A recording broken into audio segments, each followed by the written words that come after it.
Hello and welcome to Vatican Connections. I'm Emily Callan.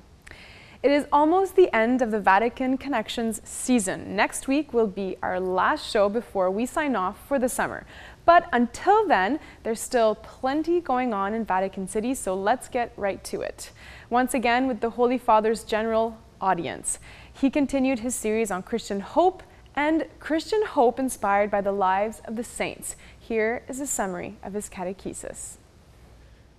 Dear brothers and sisters, in our continuing catechesis on Christian hope, we now look to the saints, to those who have gone before us, marked with the sign of faith. The letter to the Hebrews speaks of the saints as a great cloud of witnesses who support us on our pilgrim way through this present life. In the sacraments of baptism, marriage, and ordination, we pray the litany of the saints to implore their intercession and help in the particular vocation we have received. The lives of the saints remind us that the Christian ideal is not unattainable. Despite our human weakness, we can always count on God's grace and the prayers of the saints to sustain us in faith and in hope for the transfiguration of this world and the fulfillment of Christ's promises in the next. May the Lord enable all of us to become saints, to be living images of Christ in our time. May He strengthen us to be His witnesses and to bring the gospel to all our brothers and sisters, especially the suffering and those most in need of its message of undying hope.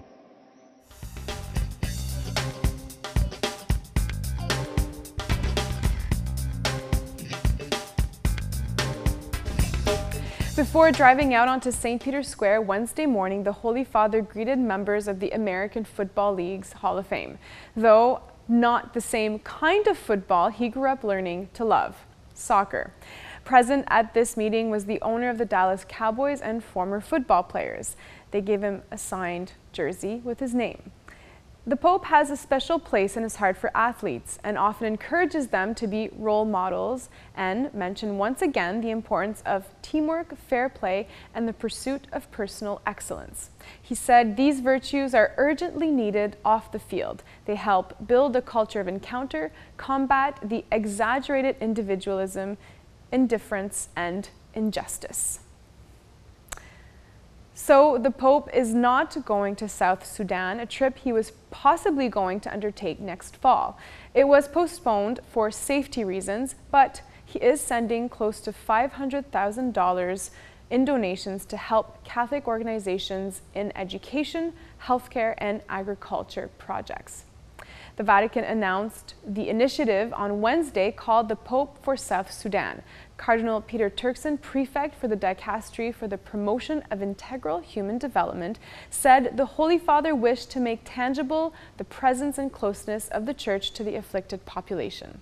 South Sudan has been experiencing civil war since 2013 and more than 1.5 million people are displaced. The Vatican also mentioned it has been involved in mediation efforts between both political parties in Sudan. Nothing has worked yet, but Cardinal Turkson explained that violence has to stop before the Holy Father and the Anglican Archbishop of Canterbury can go. A trip to Chile and Peru, however, has been confirmed. Pope Francis will visit these two South American countries in January of 2018. He will begin in Chile and go to the cities of Santiago, Temuco, and Iquique. Then he will go to Peru and visit the cities of Lima, Puerto Maldonado, and Trujillo.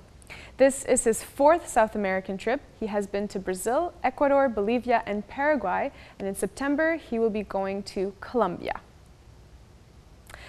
On the World Day of Refugees, June 20th, 35 refugees in the Diocese of Rome met Pope Francis to mark the occasion. These men and women are part of the 121 people from 38 parishes and religious communities who have welcomed them in the past 2 years in the Diocese of Rome. He welcomed them into the Cathedral of St. John Lateran and, namely, he thanked those who had received them. In September 2015, the Pope had invited every parish in Europe to host a refugee family. And in Rome, Caritas, the Church's official charitable arm, and Sant'Egidio have set up programs to assist communities in caring for these people.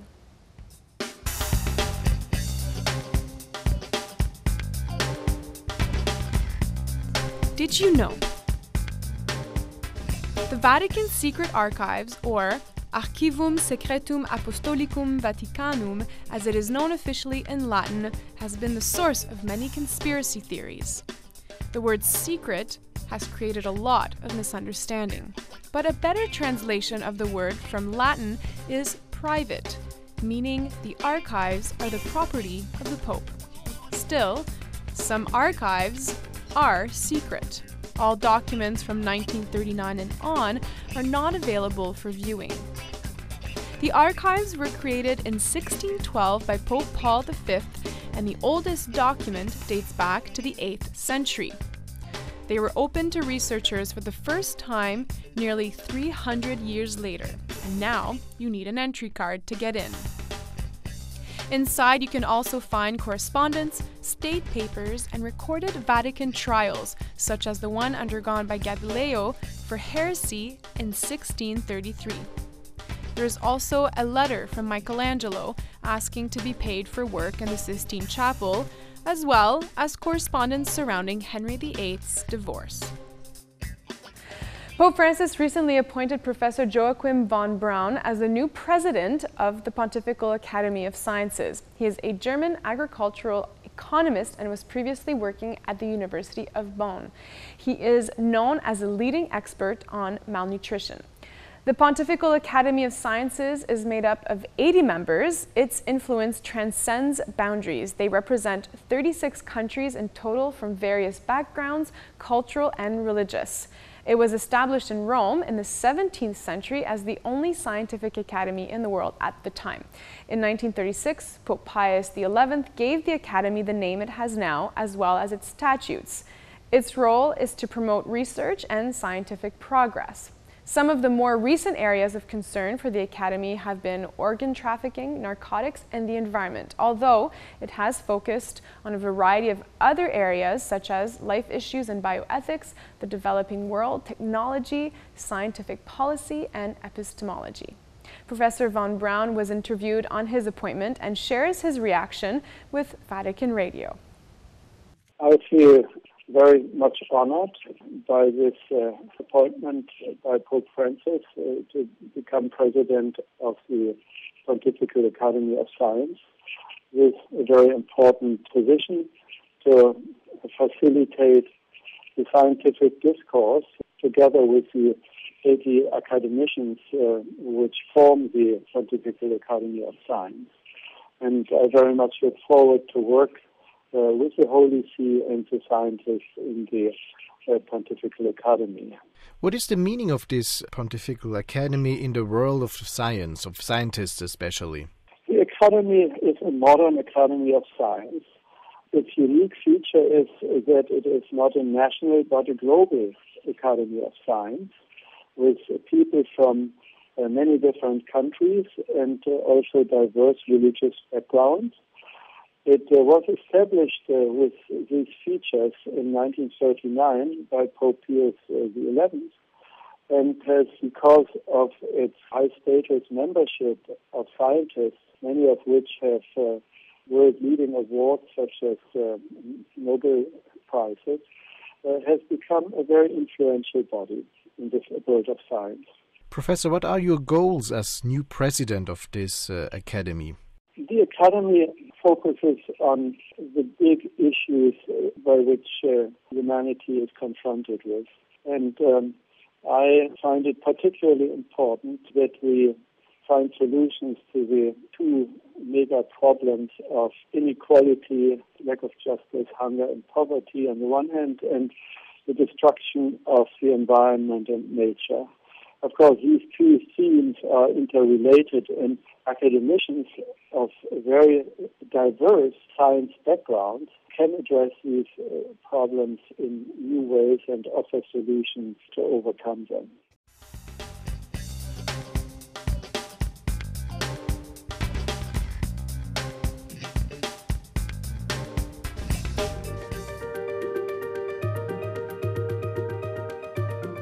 For millions of years, it has been known as the narrow strip of land separating two oceans.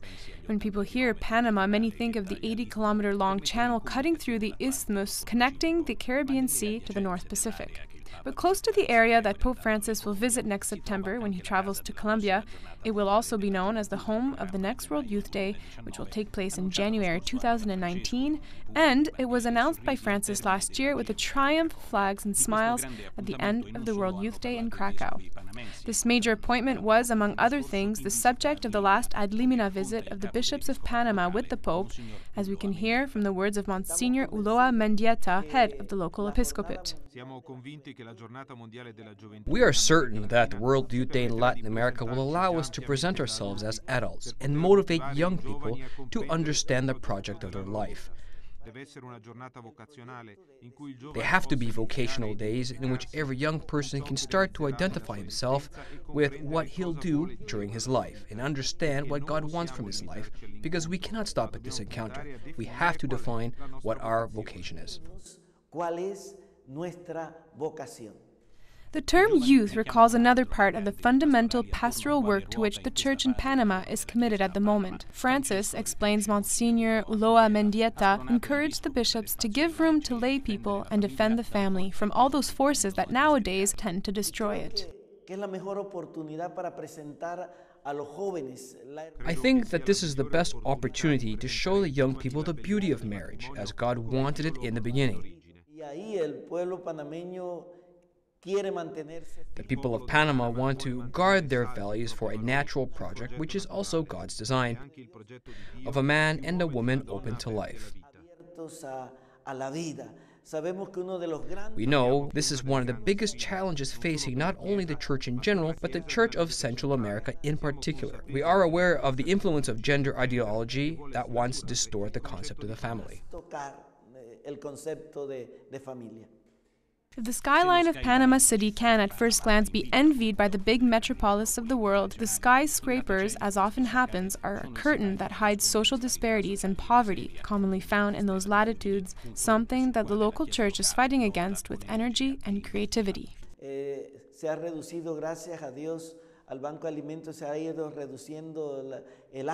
We have been able, thank God, to reduce the hunger that has affected most of the population thanks to the food bank. We are also working on another sector with immigrants, a reality that we are experiencing in Panama, especially in the past few months. There has been a large wave of immigrants from Cuba and other countries, and we want to help them.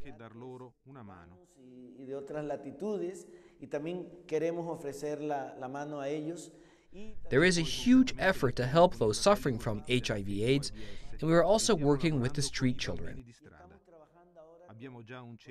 We already have a center called John Paul II, where we can welcome these young people and help them recover from many different kinds of addictions.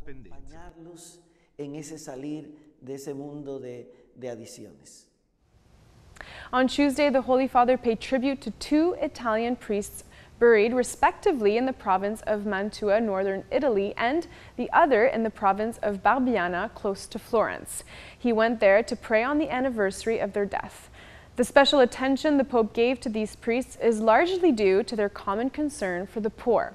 Matteo Cioffi tells us what attracts the Holy Father to these men and what he had to say about them.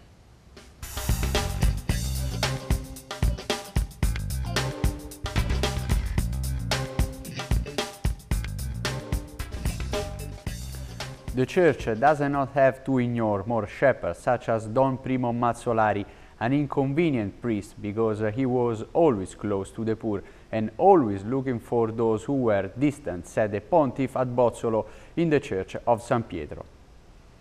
Mazzolari was one of the most striking people of Italian Catholicism in the first part of the 20th century. His thoughts anticipated some of the orientation of the Second Vatican Council, especially about the Church of the Poor, religious freedom and pluralism. The Holy Father specified that Don Mazzolari was not one who regretted the Church of the past, but he sought to change the Church and the world through passionate love and unconditional dedication. Once again, taking an example from the life of Don Mazzolari, Pope Francis emphasized the importance of a church which goes out. The Pontiff therefore concluded his speech, resuming a prayer by Don Mazzolari on God's mercy. No one is excluded from your salvation, O Lord, because no one is excluded from your love, which doesn't offend or recoil from our opposition or our denials.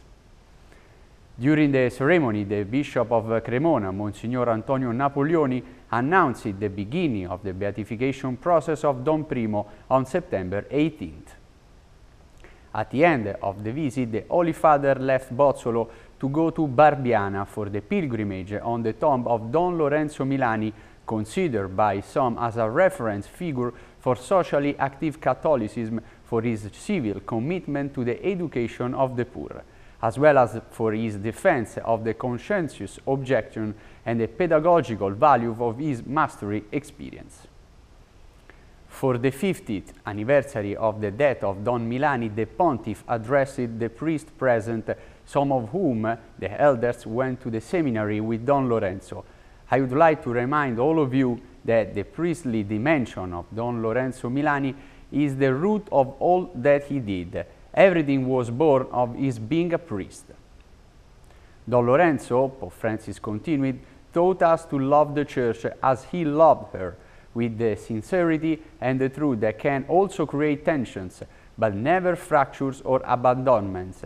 Let us love the Church, dear brothers, and let her be loved, showing her as a caring mother to all, especially the poorest and the most fragile, both in social life and in personal and religious life. Before returning to Rome, the Pope joked with some priests, reminding them that there is no retirement in the priesthood, and he invited them to go forward with courage.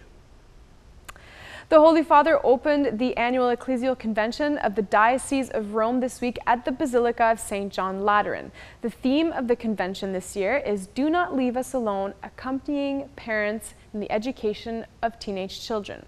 The convention looks at issues surrounding marriage, adolescence, family life, and brotherhood. Families, as well as the 350 priests of Rome, were present for the Pope's opening remarks. Here's a clip from his address to the congregation from Catholic News Service.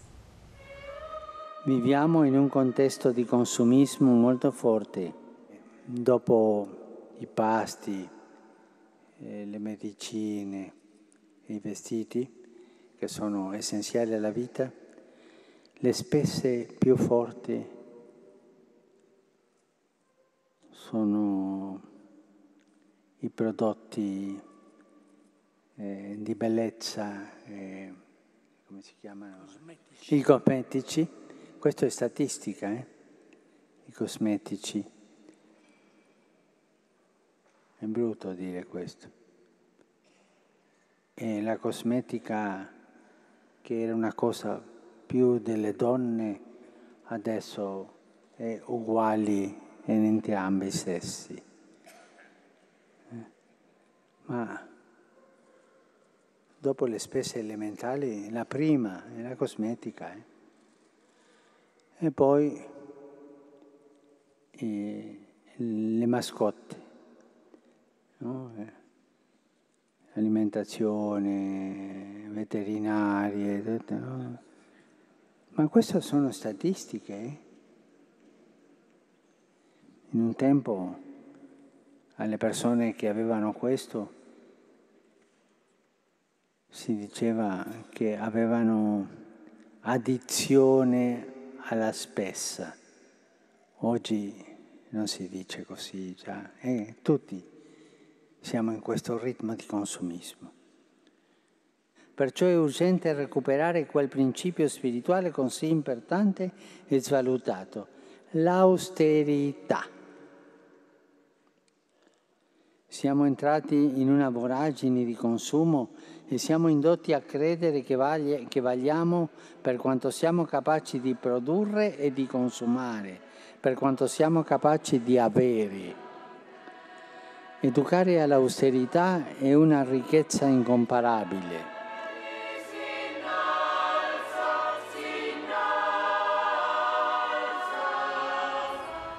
Sunday marked the Solemnity of the Most Holy Body and Blood of Christ, and in Rome, the Holy Father celebrated Mass in front of the Roman Basilica of St. John Lateran. It was highlighted this year on Sunday rather than on Thursday, as it had been since the 15th century. Pilgrims could join in the celebration, which was followed by a Eucharistic procession from St. John Lateran to the Basilica of St. Mary Major. CNS prepared this clip from the Pope's homily during Mass. Nella frenesia in cui siamo immersi, tante persone e tanti fatti sembrano scivolarci addosso. Si gira pagina in fretta, voracci di novità, ma poveri di ricordi.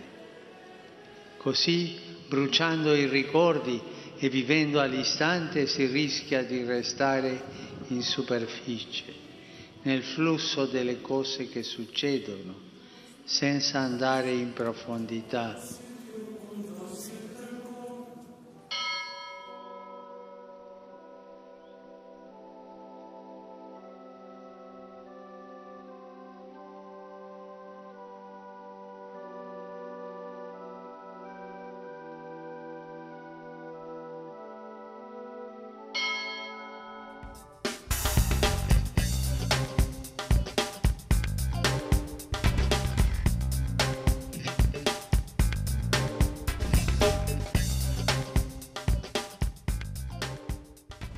Well, the general audience, as we know it today, began under Pope Paul VI, and he chose to hold his general audience on Wednesday. General because it is extended to everyone who wishes to hear the Pope's teaching. His first general audience was on July 13, 1963 in St. Peter's Basilica. But in 1975, the number of pilgrims attending the general audience grew, and the Basilica just couldn't handle that many people, so it was moved to St. Peter's Square. Since then, the general audience has never moved to another location unless the weather's bad. Then pilgrims are scooted over to the Pope Paul VI Hall, which has a capacity of nearly 7,000. Why he chose to hold his general audience on Wednesday, that's not so clear. However, his predecessor, Pope John XXIII, did also hold general audiences on Wednesdays. His first one was in 1959, although he did not deliver addresses with the same consistency as Paul VI, and not always in the same location.